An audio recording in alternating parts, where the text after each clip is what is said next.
História Geral da África. Capítulo 1. A evolução da historiografia da África. Dephage. Os primeiros trabalhos sobre a história da África são tão antigos quanto o início da história escrita. Os historiadores do Velho Mundo Mediterrâneo e os da civilização islâmica medieval tomaram como quadro de referência o conjunto do mundo conhecido, que compreendia uma considerável porção da África. A África ao norte do Saara era parte integrante dessas duas civilizações e seu passado constituía um dos centros de interesse dos historiadores, do mesmo modo que o passado da Europa Meridional ou do Oriente Próximo. A história do norte da África continuou a ser parte essencial dos estudos históricos até a expansão do Império Otomano, no século XVI. Após a expedição de Napoleão Bonaparte ao Egito em 1798, o norte da África tornou-se novamente um campo de estudos que os historiadores não podiam negligenciar. Com a expansão do poder colonial europeu nessa parte da África após a conquista de Argel pelos franceses em 1830 e a ocupação do Egito pelos britânicos em 1882, um ponto de vista europeu colonialista passou a dominar os trabalhos sobre a história da porção norte da África. No entanto, a partir de 1930, o movimento modernizador no Islã, o desenvolvimento da instrução de estilo europeu nas colônias da África do Norte e o nascimento dos movimentos nacionalistas norte-africanos começaram a combinar-se para dar origem a escolas autóctones de história que produziam obras não apenas em árabe, mas também em francês e inglês, restabelecendo assim o equilíbrio nos estudos históricos dessa região do continente. Assim sendo, o presente capítulo preocupar-se-á sobretudo com a historiografia da África Ocidental, Central, Oriental e Meridional. Ainda que nem os historiadores clássicos nem os historiadores islâmicos medievais tenham considerado a África tropical como destituída de interesse, seus horizontes estavam limitados pela escassez de contatos que podiam estabelecer com ela, seja através do Saara em direção à Etiópia ou o Bilad-el-Sudã, seja ao longo da costa do Mar Vermelho e do Oceano Índico, até os limites que a navegação de monções permitia atingir. As informações fornecidas pelos antigos autores no que se refere mais particularmente à África Ocidental eram raras e esporádicas. Heródoto, Manetão, Plínio, o Velho, Estrabão e alguns outros descrevem apenas umas poucas viagens através do Saara, ou breves incursões marítimas ao longo da costa atlântica, sendo a autenticidade de alguns desses relatos objeto de animadas discussões entre especialistas. As informações clássicas a respeito do Mar Vermelho e do Oceano Índico têm um fundamento mais sólido, pois é certo que os mercadores mediterrâneos, ou ao menos os alexandrinos, comerciavam nessas costas. O Périplo do Mar da Eritreia, mais ou menos no ano mais 100, e as obras de Cláudio Ptolomeu, por volta do ano mais 150, embora a versão que chegou até nós pareça referir-se sobretudo ao ano mais 400, aproximadamente, e de Cusmas Indicopleustes, mais 647, constituem ainda as principais fontes da história antiga da África Oriental. Os autores árabes eram mais bem informados, uma vez que em sua época a utilização do camelo pelos povos do Saara havia facilitado o estabelecimento de um comércio regular com a África Ocidental e a instalação de negociantes norte-africanos nas principais cidades do Sudão Ocidental. Por outro lado, o comércio com a parte ocidental do Oceano Índico tinha se desenvolvido a tal ponto que um número considerável de mercadores da Arábia e do Oriente Próximo se instalaram ao longo da costa oriental da África.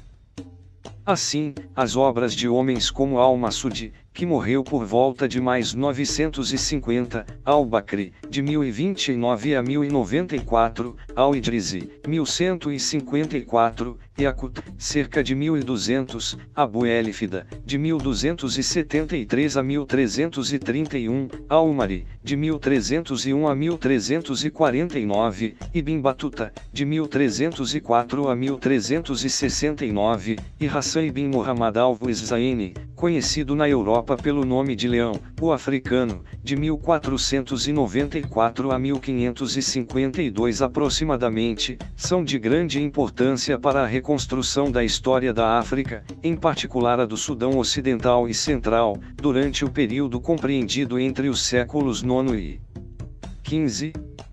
No entanto, por mais úteis que sejam essas obras para os historiadores modernos, pairam dúvidas de que possamos incluir algum desses autores ou de seus predecessores clássicos entre os principais historiadores da África. O essencial da contribuição de cada um deles consiste numa descrição das regiões da África a partir das informações que puderam recolher na época em que escreveram. Não existe nenhum estudo sistemático sobre as mudanças ocorridas ao longo do tempo e que constituem o verdadeiro objetivo do historiador.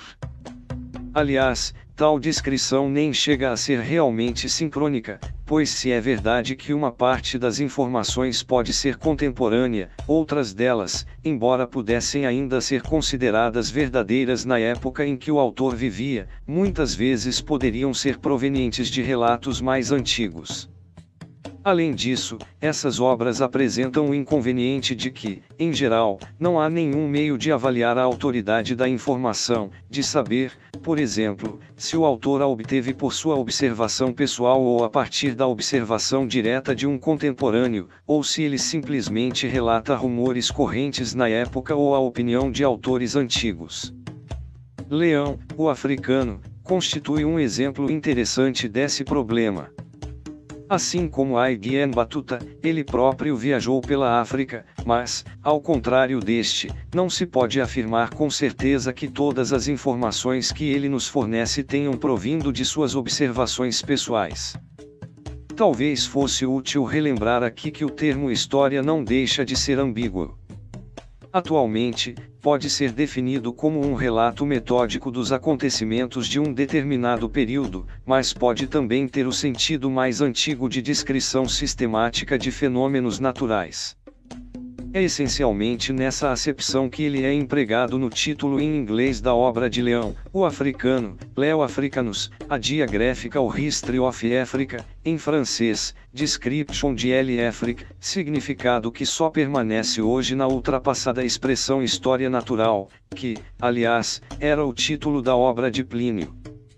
Entre os primeiros historiadores da África, porém, encontra-se um muito importante, um grande historiador no sentido amplo do termo. Referimos-nos a Ibn Khaldun, de 1332 a 1406, que, se fosse mais conhecido pelos especialistas ocidentais, poderia legitimamente roubar de Heródoto o título de pai da história. Ibn Khaldun era um norte-africano nascido em Tunis. Uma parte de sua obra é consagrada à África e às suas relações com os outros povos do Mediterrâneo e do Oriente Próximo. Da compreensão dessas relações ele induziu uma concepção que faz da história um fenômeno cíclico, no qual os nômades das estepes e dos desertos conquistam as terras áraves dos povos sedentários e aí estabelecem vastos reinos, que, depois de cerca de 3 gerações, perdem sua vitalidade e se tornam vítimas de novas invasões de nômades. Trata-se, sem dúvida, de um bom modelo para grande parte da história do norte da África e um importante historiador, Mark Bloch, utilizou-o para sua brilhante explicação da história da Europa no início da Idade Média. Ora, Ibn Khaldun distinguiu-se de seus contemporâneos não somente por ter concebido uma filosofia da história, mas, talvez, principalmente por não ter, como os demais, atribuído o mesmo peso e o mesmo valor a todo fragmento de informação que pudesse encontrar sobre o passado. Acreditava que era preciso aproximar-se da verdade passo a passo, através da crítica e da comparação. Ibn Khaldun é, realmente, um historiador muito moderno e é a ele que devemos o que se pode considerar quase como história da África tropical, em sentido moderno. Na qualidade de norte-africano e também pelo fato de ter trabalhado, a despeito da novidade de sua filosofia e de seu método, no quadro das antigas tradições mediterrâneas e islâmicas, ele não deixou de se preocupar com o que ocorria no outro lado do Saara. Assim, um dos capítulos de sua obra é uma história do Império do Mali, que na época em que ele viveu atingia seu auge. Esse capítulo é parcialmente fundamentado na tradição oral da época e, por esta razão, permanece até hoje como uma das bases essenciais da história desse grande estado africano. Nenhum estado vasto e poderoso como o Mali, nem mesmo os estados de menor importância como os primeiros reinados Hausa ou as cidades independentes da costa oriental da África, podiam manter sua identidade ou sua integridade sem uma tradição reconhecida relativa à sua fundação e ao seu desenvolvimento. Quando o Islã atravessou o Saara e se expandiu ao longo da costa oriental trazendo consigo a escrita árabe, os negros africanos passaram a utilizar textos escritos ao lado dos documentos orais de que já dispunham para conservar sua história. Os mais elaborados dentre esses primeiros exemplos de obras de história atualmente conhecidos são provavelmente o Tariq al-Sudan e o Tariq el-Fatash, ambos escritos em Tombuctu, principalmente no século XVI. Nos dois casos, os autores fazem um relato dos acontecimentos de sua época e do período imediatamente anterior, com muitos detalhes e sem omitir a análise e a interpretação. Mas antecedendo esses relatos críticos há também uma evocação das tradições orais relativas a períodos mais antigos. Dessa forma, o resultado não é somente uma história do Império Songhai, de sua conquista e dominação pelos marroquinos, mas também uma tentativa de determinar o que era importante na história pregressa da região, sobretudo nos antigos impérios de Gana e do Mali. Em função disso, é importante distinguir os Tariq de Tombuctu de outras obras históricas escritas em árabe pelos africanos, tais como as conhecidas pelos nomes de Crônica de Kano e Crônica de Quiloa. Estes últimos nos oferecem somente anotações diretas, por escrito, de tradições que até então eram, sem dúvida alguma, transmitidas oralmente. Embora uma versão da Crônica de Quiloa pareça ter sido utilizada pelo historiador português de Barros no século XVI, não há nada que prove que a Crônica de Kano tenha existido antes do início do século XIX. É interessante notar que as crônicas dessa natureza escritas em árabe não se limitam necessariamente às regiões da África que foram inteiramente islamizadas. Assim, o centro da atual Gana produziu sua Crônica de Gonja, Kitab al-Gonja, no século XVIII e as recentes pesquisas de especialistas como Ivor Wilkes revelaram centenas de exemplos de manuscritos árabes provenientes dessa região e de regiões vizinhas. Por outro lado, é preciso não esquecer que uma parte da África tropical, a atual Etiópia, possuía sua própria língua semítica, inicialmente, o Gizi e mais tarde o Amárico, na qual uma tradição literária foi preservada e desenvolvida durante quase 2000 anos. Sem dúvida nenhuma, essa tradição produziu obras históricas já no século XIV, das quais um exemplo é a História das Guerras, de Andacion. As obras históricas escritas em outras línguas africanas como o Hausa e o Swahili, distintas das escritas em árabe clássico importado mas utilizando sua escrita, só aparecerão no século XIX. No século XV os europeus começaram a entrar em contato com as regiões costeiras da África tropical, fato que desencadeou a produção de obras literárias que constituem preciosas fontes de estudo para os historiadores modernos. 4 regiões da África tropical foram objeto de particular atenção: a costa da Guiné na África Ocidental, a região do Baixo Zaire e de Angola, o Vale do Zambeze e as terras altas vizinhas, e, por fim, a Etiópia. Nessas regiões, durante os séculos XVI e XVII, houve uma considerável penetração em direção ao interior. Mas, como no caso dos escritores antigos, clássicos, ou árabes, o resultado não foi sempre, e em geral não de forma imediata, a produção de obras de história da África. A costa da Guiné foi a primeira região da África tropical descoberta pelos europeus, ela foi o tema de toda uma série de obras a partir de 1460, aproximadamente, Cadamosto, até o início do século XVIII, Barbot e Basmen. Uma boa parte desse material é de grande valor histórico, porque fornece testemunhos diretos e datados, graças aos quais podem se situar várias outras relações de caráter histórico. Há também nessas obras abundante material histórico, entendido como não contemporâneo, sobretudo em Depper, 1688, que, ao contrário da maioria dos demais autores, não era um observador direto, mas apenas um compilador de relatos alheios. Porém, o objetivo essencial de todos esses autores era mais descrever a situação contemporânea do que fazer história. E é somente agora, depois que uma boa parte da história da África Ocidental foi reconstituída, que podemos avaliar corretamente muitas das afirmações que eles fizeram. Nas outras regiões que despertaram o interesse dos europeus nos séculos XVI e XVII, a situação era um pouco diferente. Isso talvez se deva ao fato de terem sido o campo de atividade dos primeiros esforços missionários, ao passo que o principal motor das atividades europeias na Guiné foi sempre o comércio. Enquanto os africanos forneciam as mercadorias que os europeus desejavam comprar, como era em geral o caso da Guiné, os negociantes não se sentiam impelidos a mudar a sociedade africana, eles se contentavam em observá-la.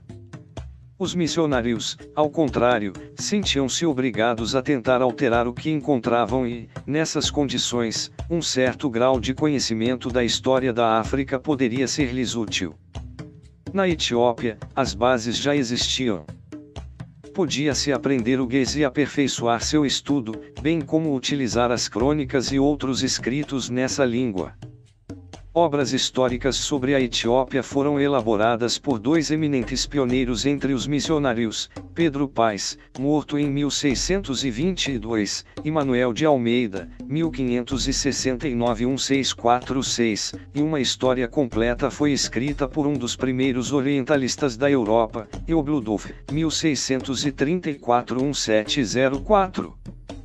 No Baixo Vale do Congo e em Angola, assim como no Vale do Zambeze e em suas imediações, os interesses comerciais eram provavelmente mais fortes que os da evangelização. Ocorre porém que, em seu conjunto, a sociedade africana tradicional não estava disposta a fornecer aos europeus o que eles desejavam, a não ser que sofresse pressões consideráveis.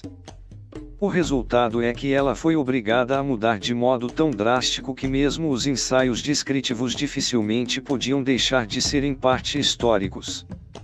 De fato, importantes elementos de história podem ser encontrados em livros de autores como Pigafetta e Lopes, 1591, e Cavazzi, 1687.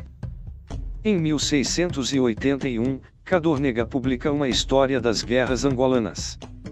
A partir do século XVIII, parece que a África tropical recebeu dos historiadores europeus a atenção que merecia. Era possível, por exemplo, utilizar como fontes históricas os autores mais antigos, sobretudo os descritivos como Leão, o Africano, e Depper, de maneira que as histórias e geografias universais da época, como The Universal History, publicada na Inglaterra entre 1736 e 1765, podiam consagrar um número apreciável de páginas à África. Houve também ensaios monográficos, como é o caso da História de Angola, de Silva Correia, cerca de 1792, da Some Historical Account of Guinea, de Benezet, 1772, e das duas histórias do Dahomey, Memórias do Reino de Bossa Arradei, de Norris, 1789, e History of Dahomey, de Dalzell, 1793. Mas uma advertência se faz necessária aqui. O livro de Silva Correia só foi publicado neste século. E a razão pela qual as três obras mencionadas acima foram publicadas naquela época deve-se ao fato de que, no fim do século XVIII, começava a acirrar-se a controvérsia em torno do tráfico de escravos, que tinha sido o principal elemento das relações entre a Europa e a África tropical havia pelo menos 150 anos. Dalzell e Norris, ambos recorrendo à sua experiência no comércio de escravos no Dahomey, assim como Benezet, desempenharam o papel de historiadores, mas seus trabalhos tinham como objetivo fornecer argumentos a favor ou contra a abolição do tráfico negreiro. Se não fosse por isso, não se tem como certo que esses livros tivessem encontrado compradores, pois nessa época a principal tendência da cultura europeia começava a considerar de forma cada vez mais desfavorável as sociedades não europeias e a declarar que elas não possuíam uma história digna de ser estudada. Essa mentalidade resultava sobretudo da convergência de correntes de pensamento oriundas do Renascimento, do Iluminismo e da crescente revolução científica e industrial. O resultado foi que, baseando-se no que era considerado uma herança greco-romana única, os intelectuais europeus convenceram-se de que os objetivos, os conhecimentos, o poder e a riqueza de sua sociedade eram tão preponderantes que a civilização europeia deveria prevalecer sobre todas as demais. Consequentemente, sua história constituía a chave de todo o conhecimento, e a história das outras sociedades não tinha nenhuma importância. Esta atitude era adotada sobretudo em relação à África. De fato, nessa época os europeus só conheciam a África e os africanos sob o ângulo do comércio de escravos, num momento em que o próprio tráfico era causador de um caos social cada vez mais grave em numerosas partes do continente. Hegel, de 1770 a 1831, definiu explicitamente essa posição em sua Filosofia da História, que contém afirmações como as que seguem. A África não é um continente histórico, ela não demonstra nem mudança nem desenvolvimento. Os povos negros são incapazes de se desenvolver e de receber uma educação. Eles sempre foram tal como os vemos hoje. É interessante notar que, já em 1793, o responsável pela publicação do livro de Dalzell julgara necessário justificar o surgimento de uma história do Dahomey. Assumindo claramente a mesma posição de Hegel, ele declarava: para chegar a um justo conhecimento da natureza humana, é absolutamente necessário preparar o caminho através da história das nações menos civilizadas. Não há nenhum outro meio de julgar o valor da cultura, na avaliação da felicidade humana, a não ser através de comparações deste tipo. Ainda que a influência direta de Hegel na elaboração da história da África tenha sido fraca, a opinião que ele representava foi aceita pela ortodoxia histórica do século XIX. Essa opinião anacrônica e destituída de fundamento ainda hoje não deixa de ter adeptos. Um professor de História Moderna na Universidade de Oxford, por exemplo, teria declarado: pode ser que, no futuro, haja uma história da África para ser ensinada. No presente, porém, ela não existe. O que existe é a história dos europeus na África. O resto são trevas, e as trevas não constituem tema de história. Compreendam-me bem. Eu não nego que tenham existido homens mesmo em países obscuros e séculos obscuros, nem que eles tenham tido uma vida política e uma cultura interessantes para os sociólogos e os antropólogos, mas creio que a história é essencialmente uma forma de movimento e mesmo de movimento intencional. Não se trata simplesmente de uma fantasmagoria de formas e de costumes em transformação, de batalhas e conquistas, de dinastias e de usurpações, de estruturas sociais e de desintegração social. Ele argumentava que a história, ou melhor, o estudo da história, tem uma finalidade. Nós a estudamos, a fim de descobrir como chegamos ao ponto em que estamos. O mundo atual, prossegue a ele, está a tal ponto dominado pelas ideias, técnicas e valores da Europa Ocidental que, pelo menos nos 5 últimos séculos, na medida em que a história do mundo tem importância, é somente a história da Europa que conta. Por conseguinte, não podemos nos permitir divertirmos-nos com o movimento sem interesse de tribos bárbaras nos confins pitorescos do mundo, mas que não exerceram nenhuma influência em outras regiões. por ironia do destino, foi durante a vida de Hegel que os europeus empreenderam a exploração real, moderna e científica da África e começaram assim a lançar os fundamentos de uma avaliação racional da história e das realizações das sociedades africanas.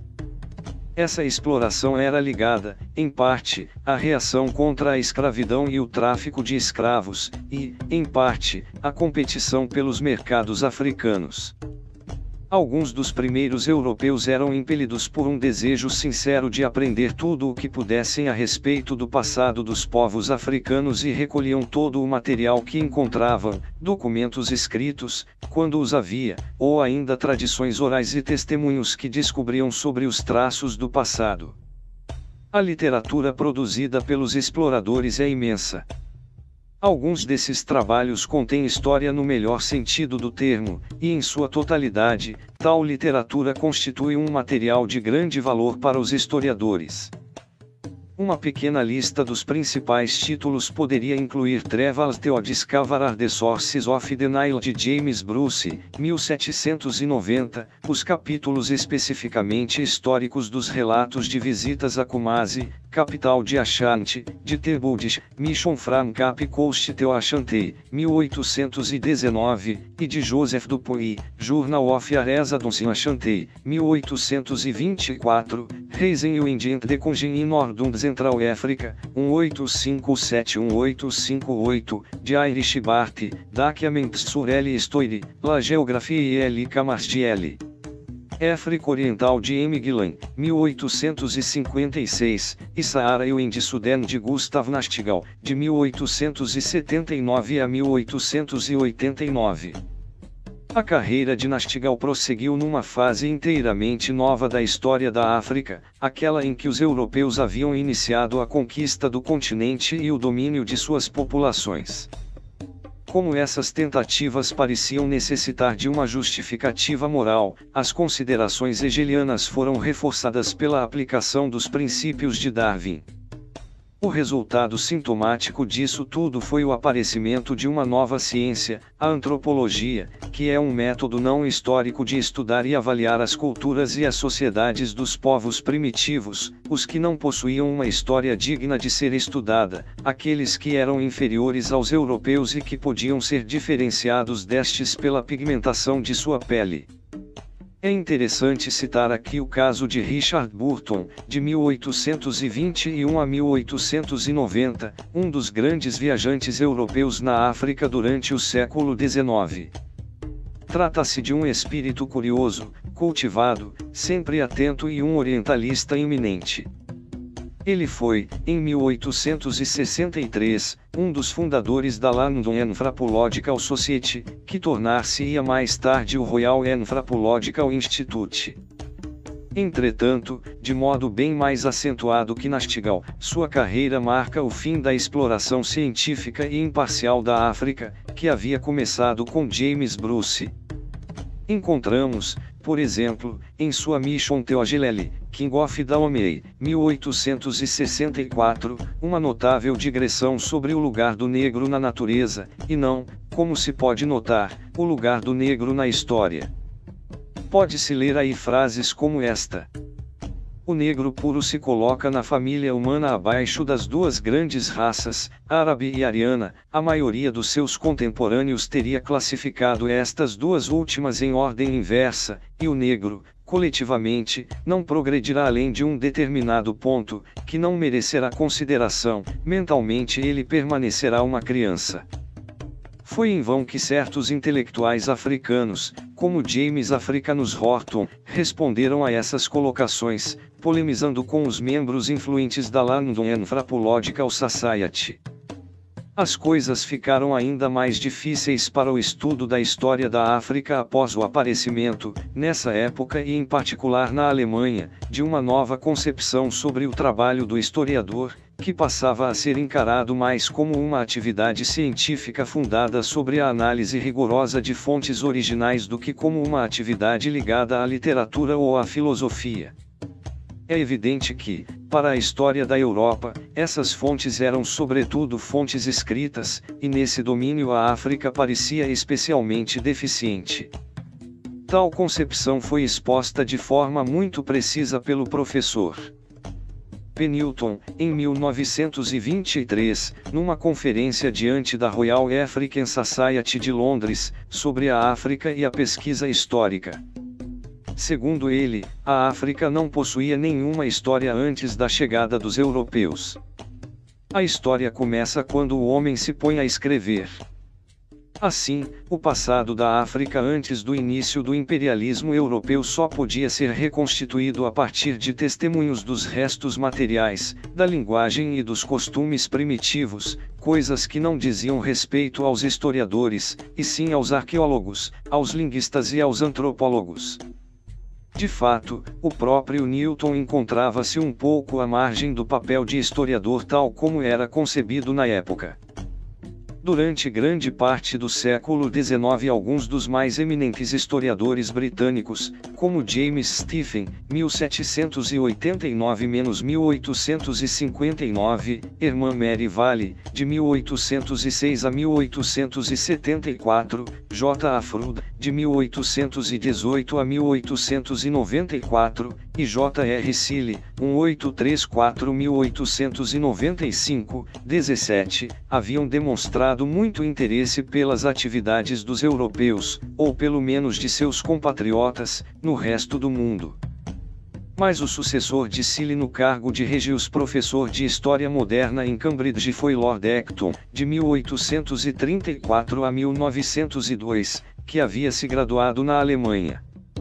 Acton começará imediatamente a preparar The Cambridge Modern History, cujos 14 volumes aparecerão entre 1902 e 1910.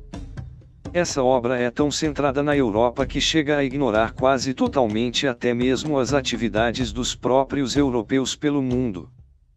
Em consequência, a história colonial foi geralmente deixada a cargo de homens como Sir Charles Lucas, ou, na França, Gabriel Anataux, que, como Stephen, Merivale e Froude, já haviam se encarregado ativamente dos assuntos coloniais. Entretanto, com o tempo, a história colonial ou imperial se fez aceitar, mesmo permanecendo à margem da profissão. The New Cambridge Modern History, que começará a aparecer em 1957 sob a direção de Sir George Clarke, traz alguns capítulos sobre a África, a Ásia e a América em seus 12 volumes e por outro lado, a coleção de história de Cambridge havia sido enriquecida nessa época com a série The Cambridge History of the British Empire, de 1929 a 1959, da qual Newton foi um dos diretores fundadores.